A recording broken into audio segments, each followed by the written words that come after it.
makes me not the best.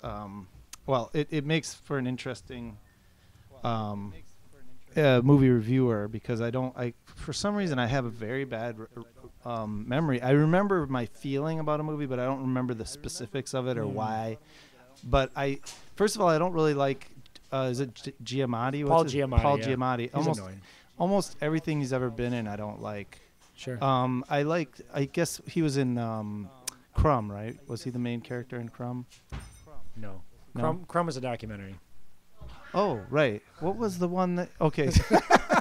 This is great. All right, I love this is pointless. I love this. Okay, so, Uh, but yeah, Paul Giamatti, even in that movie, he is such a. I mean, he's so he's lampooning himself, and he's so shallow. He literally becomes a Sesame Street, almost like cartoon character of himself. And that's what I think. That's where I think the charm from that movie really comes from, is the fact that the people in that film are so flawed and ugly that their mistakes are you cringe at them and you hate them, but I think it allows you to relate to them. I think that's some of the things I love, even about like Godard. Yeah. About I think what I didn't like about Sideways is it's just about a demographic of people that I have no connection sympathy for and no interest in, and they just seem so like their problems seem so irrelevant I'll agree with you on that. in the yeah, in grand the bigger scheme of things. I mean, I'll agree with you on wine that. tasters in general, people who are like really obsessed with all of that. Oh, am I? Wait, is No, go. But I'm just thinking that my sister in Croatia, who runs a wine company, is probably listening to this, or she and all of her friends. But I'm just like, no, this is great. This is great. We said we were going to do this going into Okay, this. because I thought maybe I was talking about the wrong movie again or something. No. But just that. I mean, don't get me wrong. I actually appreciate any kind of like appreciation of any. I mean, it is kind of like an art form in a sense, and so like. I do take things like that seriously. It's more the company that it brings along with it that Agreed. it appeals to this agree. elitist Completely. crowd of people who have kind of nothing more to, that wine becomes their thing that they get completely obsessed with, and there's all these much more serious things in the world that kind of get marginalized or thrown marginalized or lost in the thrown to shuffle. I wayside. completely agree with him. Elmo is here, and he's Elmo's interrupting the show as usual. Elmo. I will And give you that young chair for that chair. no, you won't. Nope. No, I don't think no. Okay. I know, but I'm gonna ask you to leave the store for a day if you don't leave us alone. Thank you, please. So anyway, so Jeff, who lives at home, which we got off track from, Jeff, who lives at home. Yeah. Overall, I think we could both agree that we both 3/4 really liked this movie a lot. I actually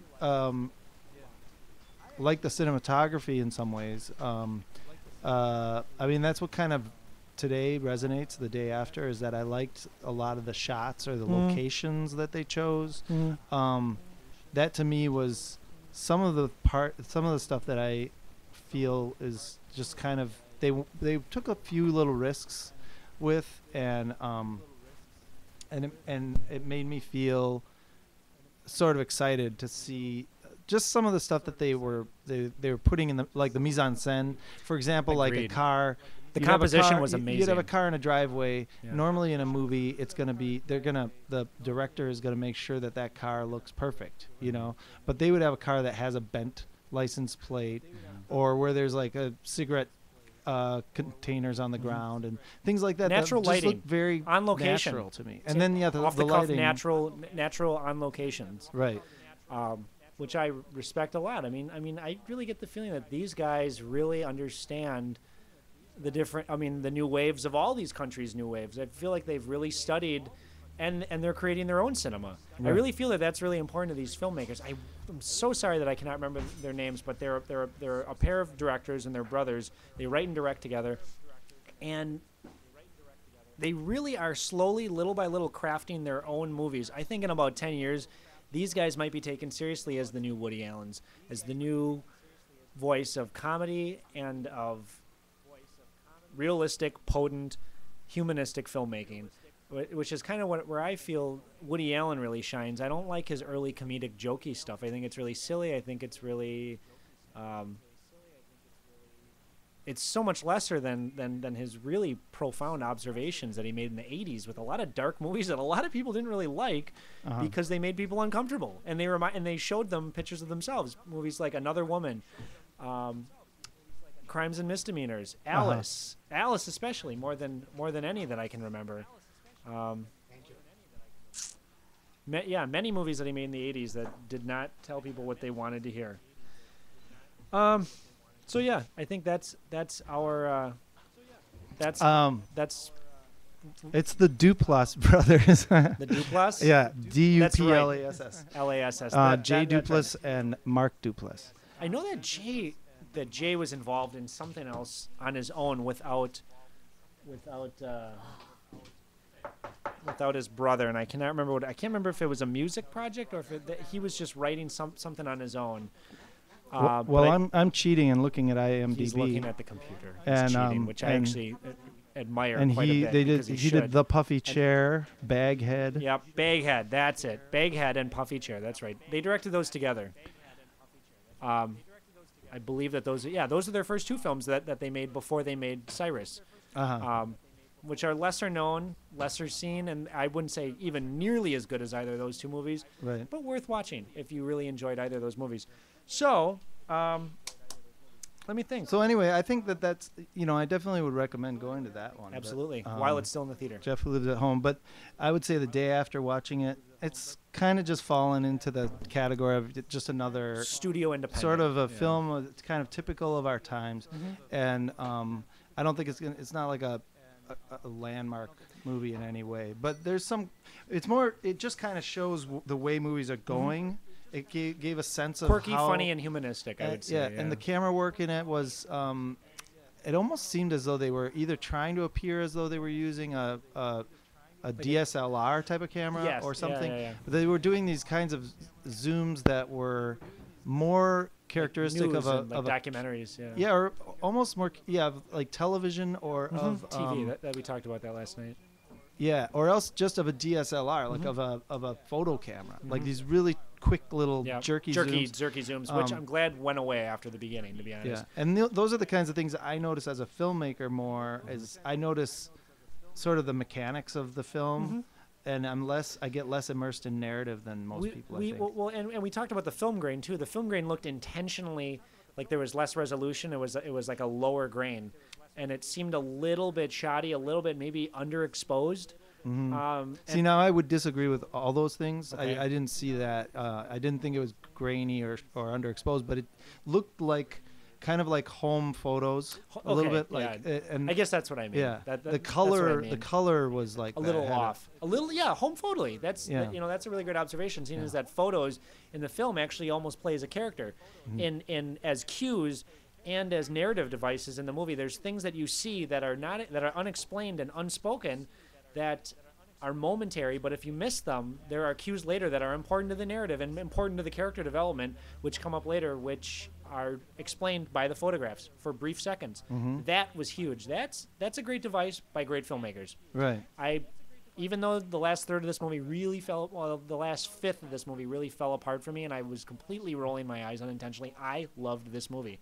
Well, I actually would say that I can honestly say I watched the whole movie and I liked it the whole time. I liked the way that they played great. with the They had three narrative strands that were kind of going between them, parallel cutting or whatever. Yeah. Between these narrative strands that all come together. That's kind of typical a narrative structure, but I kept kind of holding back tears at times. Yeah, and stuff like I that cried all the 3 way times through. during the movie. But the one thing that we both kind of agreed when we talked at Ma Fisher's afterwards last night was that it set up a premise of like life isn't, things kind of go wrong and it's never picture perfect, but it has this picture perfect ending, which I think was a little bit irritating or seemed a little incongruous with what.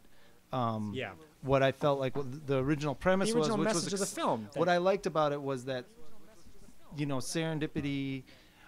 I mean, it was I don't want to get too much into the whole narrative, but it seemed like serendipity. Like we often imagine like, what if all these coincidental things happen and come together, And then if but it then has a in reason, reality sure. it doesn't end up that way. Yeah. Something completely unexpected happens. Yeah. Oprah In Winfrey this is not in one, control. Exactly. It kind of started that way, and that's what I liked about it. It was kind of like giving a nod to reality over like fantasy of how things work out in life. But then, as we talked about later, the film can only be taken seriously as a fairy tale. Yeah, kind of finally it just ended up being a very fairy tale. tale Kind like of once very upon a time, mythical and they lived happily ever Yeah. after. That it really Yeah. shouldn't be taken seriously as a film. It really is a fantasy, almost a Yeah. work of science fiction in some ways, like just a very silly other universe where things like this maybe do happen once in a while. So anyway, Paul Finger has arrived. He showed up He's just here. in time, and everything's working perfectly. Yeah. And so I'm going to switch seats with Paul, and you guys can talk about Hunger Games. We are going to talk about the Hunger Games. And just watch out for this. What time is it, Sab? I'm going to look at that. We're at 6:35. Excellent. 25 minutes. Okay, let's. You guys can So let's talk talk about about it for 10 10 minutes. minutes. Let's talk about it for 10 minutes, and then we'll go over our last couple of bullet points. And Paul, just stay about that close. Okay. Yeah. So, yeah, I already gave a general. I didn't give away anything about the plot of the Hunger Games, which I guess I should have, as if anyone in this country doesn't doesn't know up and down something about this movie already, or something about these books. Is that adults are reading young adult fiction more and more than they're reading anything over a couple hundred pages nowadays. It tends to be something geared for at 14, 15, 16, 17 year olds. There's nothing wrong with that. At least people still read. But I had some major issues with this film. I wanted to be kind of fooled by this film when I walked out of it. I walked out thinking, well, that's a cute little movie. But I kind of realized after a couple of days, this movie wasn't made by a 17-year-old. I don't have to pat it on the back for doing a good job. I don't have to say, oh, that's really cute. Nothing I say is going to affect this movie whatsoever. This movie is going to probably be the box office champion of the year. I feel I want to congratulate Lionsgate on the fact that they're not going to go bankrupt because they put all their money in the last of their resources in this film, praying to God that they had a hit so they wouldn't fall apart. But they're a studio that doesn't deserve a pat on the back. They make the worst movies of the year every year. They make they're responsible for the Saw series. They're responsible for some really, really atrocious action films, horror films that are consistently the bottom of the barrel and on the top 10 worst of the year list. They make some good movies once in a while, like Crank 2 High Voltage, and they're actually putting out A Cabin in the Woods, which I've heard is possibly the one. Some people are saying the best horror film and the best horror revisionment film ever made. That it's a genre-bending, mind-bogglingly awesome action horror sci-fi thriller. That I'm excited about. Lionsgate does take risks once in a while, but this film I felt was such an unrisk. And the limitations of this studio making this movie, as I said earlier, I wish that Universal, Paramount, or a bigger studio that maybe would have taken a bigger risk on a more ballsy, bold, and talented, and more independent filmmaker would have. I wish that a filmmaker like that would have made this film and made some more intense choices and maybe done some things a little more, instead of trying to seem unsafe, actually unsafe and from the mold. I read a review on alloutabubblegum.com, which is the best action film review and synopsis website on the net, and it broke it down into it gave 5 reasons. And anyone out there who wants to check this review, because I can't remember the 5 points, but it really made me relook at why was I patting this movie in the back. Gave 5 reasons why that movie sucks. One of them said that why is this society run by a bunch of psychotic gay clowns? There were a couple other good reasons. They said the cinematography is absolutely atrocious. It would be better though, were our society Yeah. run by the same. I completely agree. And they said, through most of this film, to cover up the fact that it looks like a straight-to-video thriller, which is, well, that's my belief of how most of it looked. That it's so shaky and handheld, you literally can't see what's going on, and it's just a cover-up for the fact that there isn't anything interesting going on. There's glaring plot holes throughout the entire film, and most of the film is spent talking about how you need to Yeah, gain at a least sponsor, get a sponsor, and then the sponsors never have a single part of the narrative. Those are my main complaints. have at it. Destroy this film. I agree with a lot of what you're saying. I don't think it behooves any viewer to cheerlead for any studio or any filmmaker necessarily. I mean, maybe a filmmaker, but not necessarily a studio. I mean, that's all buying into the whole capitalist thing of like we should be behind, this car maker or that. I mean, it's kind of this narrative that we're shoved down our throat and that we have to cheer for that. It's actually kind of interesting that you say that because it's kind of semi-thematic with the whole movie. You know what I mean? There is that whole idea of like I think the whole comment is like it's a pop psychological or pop philosophical view of post I would think like society versus spectacle, where the narrative is written and you buy into this narrative from an outside source as opposed to creating your own narrative in life. And that's rather disturbing. But so that whole thing does actually enter into us cheerleading for whether it be someone on Who's Got Talent or American Idol or something like these narratives are pre-written, they're preordained, and they kind of don't matter in a sense, in a larger sense of reality, but we give them all this credence in order to give our lives meaning, and it's actually a really hollow, shallow meaning. I agree. So I mean, I think the film has so much comments on those things. That's pretty good if you are 17 and being exposed to that kind of stuff. I mean, it's made for the first time. And for the first time, if you've never read anything exposing or brilliant or more minimalist that gets to the point of what it means to be an audience member and a viewer and part of a mass collective audience society. Sure. Yes, that's really brilliant if you've never thought of that kind of stuff before. It makes you feel independent while you're actually part of a large industrialized American Idol machine. No, it's a huge con, right? It's like putting what's it called, American Idiot on Broadway, which I think is the funniest thing in the entire world, or in the Oval Office. I think the situation really is when a situation like this. It's like this reminds me so much of a war film, an anti-war film like Apocalypse Now or Full Metal Jacket or Deer Hunter, something like that, where it always it touts itself as anti-war, but it can't help but propagandize for the very thing that it pretends to oppose. You know what I mean? But glamorize and sort of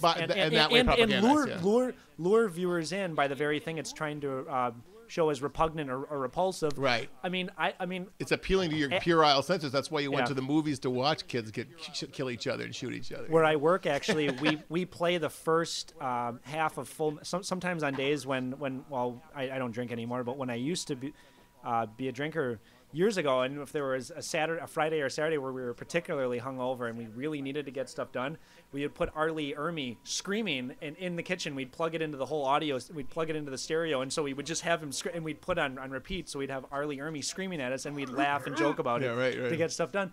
But he's a drill officer. He's a drill sergeant. But the very thing, he's the officer in Full Metal Jacket. So we would do that, and we would laugh, and we would say, "Oh, this is great. This is so funny." And we'd quote all the lines and go on with it, completely defying the entire point and the purpose of that film.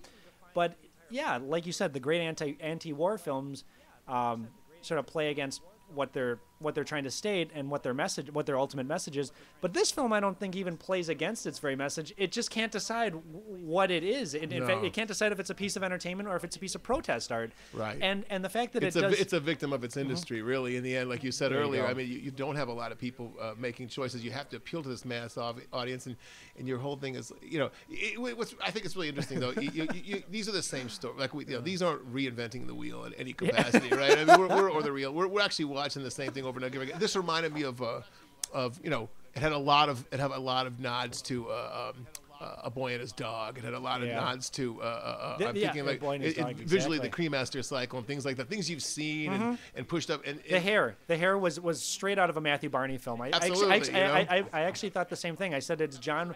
Sort of, and in this review I read, it sort of said John Waters, and I thought, no, this is out of Cremaster 2 on the football Waters field. At all of it, was maybe gay vaguely, you know what I mean? It was not seen as like John Waters sort at of all. Like gay Victorian clowns on acid or something like that. But the whole thing, that whole like foppish Louis, the whole referential thing to like A Boy and His Dog, the you're Louis absolutely XIV, right. the whole like just before the French Revolution, the kind of pompous, horrific reality that we're actually drifting into as a society where you have a two-class society, and that lower class or working class is always being the victimized and dehumanized for the much like Jerry Springer or a show like that where you have poor people or cops or something like that who are watching people be dehumanized on a regular basis for the entertainment of people who maybe even think that they're not part of this dehumanization. They think they're somehow above it or out of it. So there was kind of like they showed a huge upper class. But really, what I think is going to happen, this is, you obviously realize if you're a little older than 17, even if you are 17, you realize you just plugged yourself into a franchise, the beginning of a franchise, 1 or 2 or 3 parts, and the second part will obviously have a bigger uprising of not just poor black people from the working cotton. What did the black people do? Did they harvest cotton or something, or some low job? They were, and they have poor white people, the miners. There's really cliched kind very of cliched working class social things. molds, yeah. Right, and also really. And how big were these social molds? It appeared as though every like weird district colored was casts. only about 150 people at the most. So how is this a working, functioning giant society if there's only like literally This many 150 slaves. people? And that's the limitations of Lionsgate making this film. That was a huge or problem. also I this had view with of the future, where this is like dystopian, utopian, where you still need a slave class, but not that much, you know. Yep. So we got to wrap it up on the Hunger Games, and real quickly, Zav and I are going to talk about A another. good bang for your buck, Yeah. if you don't want to think. If you don't want to Let think, the there you wheels go. run and just watch the colors go by. It's pretty. Yeah, it's really pretty. The cinematography has moments, and the art direction and set decoration are the standout features. The only thing that I would find admirable about it, everything else I thought was completely atrocious, and Good archery. some good archery. Some good archery. However, I'm still a fan of Rambo: First Blood Part 2, far and above this film as a film of archery. It's a more honest film. Okay, so let's talk for a couple minutes about the film that I watched last night for the first time, Three Outlaw Samurai, which was an really nice film. I Directed enjoyed- by Gosha, Right. Hideo Gosha. Yep, Hideo Gosha. Hideo Gosha, and written by Keiichi Abe, and it's it had an all-star cast: Tetsuro Tanba, Isamu Nagato, and a whole bunch of other three pretty great- famous, lesser-known Mikijiro samurai Hira. heroes Yeah. of the 60s and 70s. This film literally has one of the most awesome body counts I've ever seen in a film. It's a little less pretentious than Harakiri, but just as vicious, just as violent. I'd put it in the top 5 samurai films that I've ever seen in my entire life. Yeah, and it looks like that's how it's been kind of touted through in samurai film history. It's way up there. For me, I've been studying Japanese houses lately, and I love looking at the interiors in these Japanese films. I love looking at Japan in these films. It's, I mean, It's in a a very way, they organic all looking kind movie, of yeah. merge for Yeah. me. They're just such amazing historical documentaries or documents. I'm sorry, they're not documentaries, obviously, but they're so incredibly. They're almost perfect in their creation, In their simplicity and in their the way that they're complexity put at the same together. They're time, yeah. incredible movies, and this was just structurally, narratively, the structure was amazing. It kept looping around from the it was kind of a. Thanks, Paul. See you soon. Thank you so Thanks for much. coming in. Sorry you, we Paul. rushed you through. The narrative, it was on the one hand, it was for the people, for the peasants. It was a film about peasants and how peasants need to rise up, and then at the end, it's about how the peasants don't have the will to rise up against the powers that be. It's about the renegade samurais who basically are kind of like It's a the really people who absurd do story have the structure, to willpower, be but they honest, don't yeah. have the backing of the people who are downtrodden. And then it's about the power structure that's Power also structure, like questioning itself or not questioning itself. It's Well- it's almost like a communist. I mean, it's almost like there's a communist undertone to it. Totally. But at the same time, it leaves you kind of feeling hopeless about humanity. Well, it's a really hopeless, but it's a really uplifting, but a really hopeless movie. And in that, it's completely unpretentious, but it's very silly and it's open about its silliness. I feel that it's a movie that has a lot of hope and a lot of despair at the same time, which is what I found most perplexing about it and most invigorating. Is the fact that just when every scene is getting sort of cliched, or just sort of digging into the mold of a typical samurai film, a little too much for my liking, it would completely flip it on its back and have an exchange of dialogue that sort of plays on that notion of where other films would just go with it. This film completely got more cartoonish and more outlandish and more absurd as it went along, but also had these really profound notions about who we are as a society, who we are as individuals, and what I got out of it the most is that if you have a gift, if you have an ability, and if you have the ability to free other people, if you have the ability to give to other people, if you have the ability to if you have the ability to shift power, you must. You absolutely must. You have to give back. You Yeah. have to contribute. I would And- say the underlying like subtext of the film was, in life, when you're faced with conflict, you should fight to the death. You should Fight to the death absolutely. for what you believe in. You should, and if you don't, you're just a You're just pathetic a pa- loser. You're a pathetic, well, and kind of And that's almost like kinda- just a pathetic peasant was Yeah. kind of what they But almost even, I mean, stated. also the the higher ups, the the people peasants who would, were yeah. the lords or whatever, the ruling class were also, there was that one woman, the daughter who was first kidnapped and then released, Mhm. but then she turned to actually side with her captors. Mm-hmm. She was sort of representative of that same thing of like stand for what you believe in Well, against everything. But you know? but there was also a lot of more traditional Japanese honor code in it, which was examined, but in the end, everyone pretty much stuck to their guns, yeah, which was sort of the honor code of like it or not, you have to defend your honor, and even if you in the end, at the very end, she sides with her father Right. because she, and in the end, is as much as she knows her father is corrupt and wrong, and an evildoer, he's still her father. right. And I thought that was really, really profound. I thought that really brought home the fact that this film isn't just that this wasn't an anti-establishment film, but this also wasn't an establishment film. It had the equal greatness of both structures of Japanese filmmaking, Yeah. the old and the new. And this was made at the height of the Japanese New Wave. Yeah. So this Yeah. was and this film was made in 1965, I believe. This was Ghosh's first film. He also made a lot of other great samurai films. Sword of the Beast is probably his most famous movie. I don't personally care for that movie nearly as much. This is definitely in my top 5 samurai flicks of all time. Absolute great choreography, sword fighting. The violence quotient, the sheer entertainment quotient is through the roof. But that's enough about Three Outlaw Samurai. Let's hand it over to Frankie Latina. Hey, thanks for having me, guys. So Frankie is the director of Modus Operandi and countless other short films. Well, maybe not countless, but a bunch of them. 3 failed movies. What is 5 failed films? And Frankie, so thanks for coming down. I made you rush away from your meal. You were eating dinner. What were you eating? I had a quesadilla with avocado and cheese. And where'd you go for dinner? Corazon. Oh, okay. Well, and so were you able to finish your meal, or did you have to rush over here without finishing? No, it was really perfect timing. But if you wouldn't have sent me that text message, I totally would have forgot. I know. Well, we're learning that we gotta be a little better about that stuff. So Frankie, tell us, what have you been up to as far as film stuff lately? I'm working on a new project, and I want to shoot it on motion picture film instead of video. So I came up with this idea because film is so expensive to buy, to process, to transfer to video. Then because you have to put it onto video because it goes into a Final Cut editing software or whatever editing software you use. But so because of the price situation, I was thinking all my friends have been shooting film for so long, and a lot of their projects are now just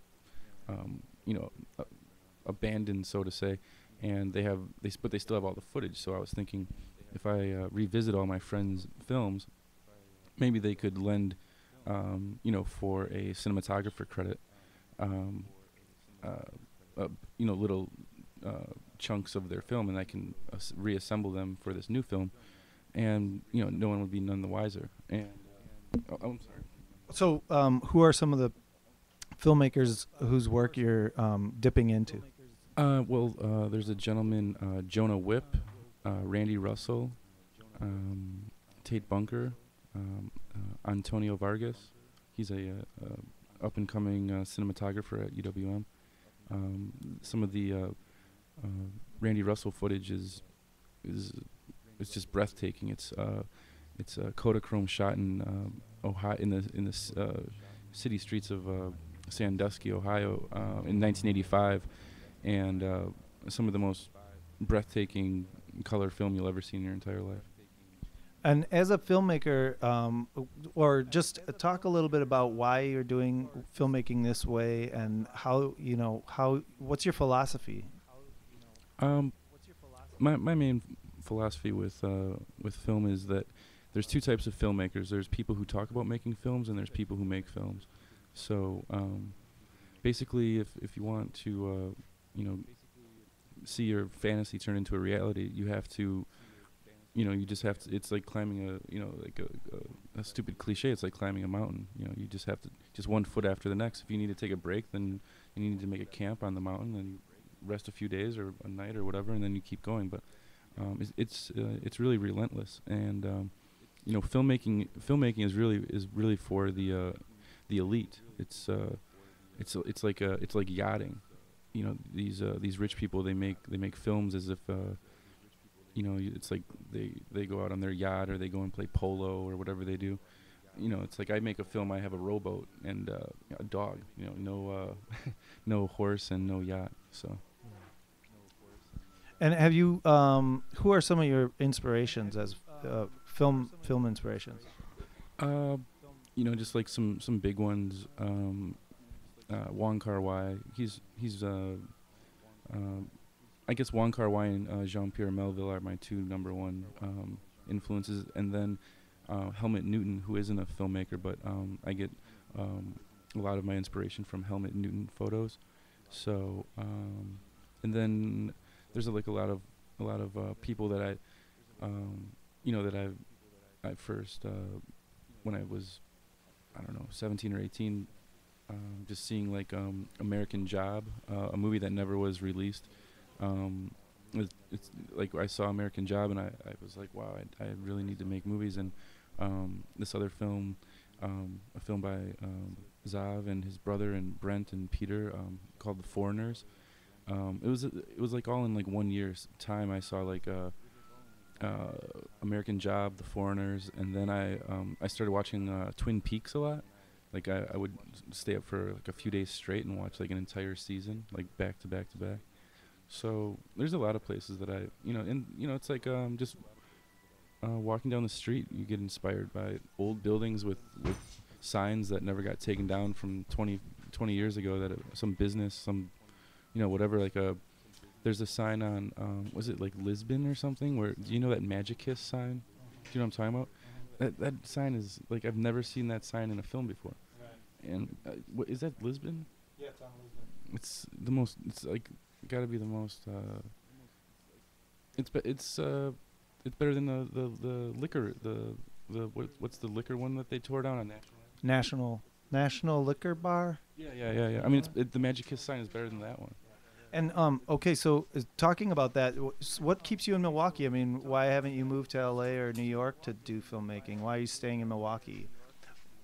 Well, I mean, if you move out to New York or LA, you're essentially paying to live above your means, and I don't really feel like Hollywood could even build Milwaukee if they wanted to. If someone wanted to make a movie about Milwaukee in Hollywood, they wouldn't be able to build a Milwaukee set in their multi-billion-dollar studio, because it's like there's something that went into this city. There's a certain je ne sais quoi about Milwaukee that people really can't put their finger on, and in this day and age, you don't need to live in LA or New York or I don't know, wherever the hell people live that are hotshot filmmakers. But the point is that if you live in a city that has a mailbox or a post office, all you do is take your film there, put it in the post office, and give it to the postal worker, and you hand it over, and they send it out to whatever festival that you want it to go to. You don't need to be in that cinema sphere, and their Cinequarium in Hollywood. It's like just make your film, go to the post office, mail it out to whatever festival you want to go to, and you'll be fine. Okay, well, we got about 2 more minutes left, but tell us, what are your strengths as a filmmaker? Well, I think my biggest strength is recognizing all my weaknesses, and every time I shoot, I always I always see what I excuse me, I always see what I did wrong the last time or the last film. So I think any filmmaker that can learn from a mistake from the last scene or the last film is eventually going to be able to get to like a Stanley Kubrick level. And if you can just always rectify the last mistake and learn from it, then I think you'll be in good shape. Okay, and I'm going to ask you one last question because we still have a minute left. Some people probably look at Modus Operandi and they see a visually amazing film in some ways, but they also see a film that maybe doesn't rise up to the standards of what you typically would call a successful film. What do you have to say to people who are critical of Modus Operandi as being not up to the level of the kind of films that you expect to see in the typical mainstream?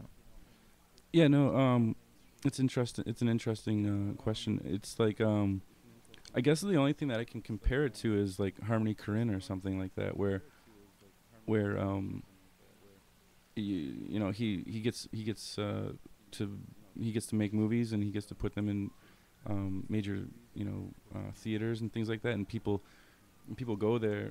These people go there. They're not really in tune with that style, and they see one of his films and they're just like, I don't get it. Like, I can't believe I paid money to see this or something like that.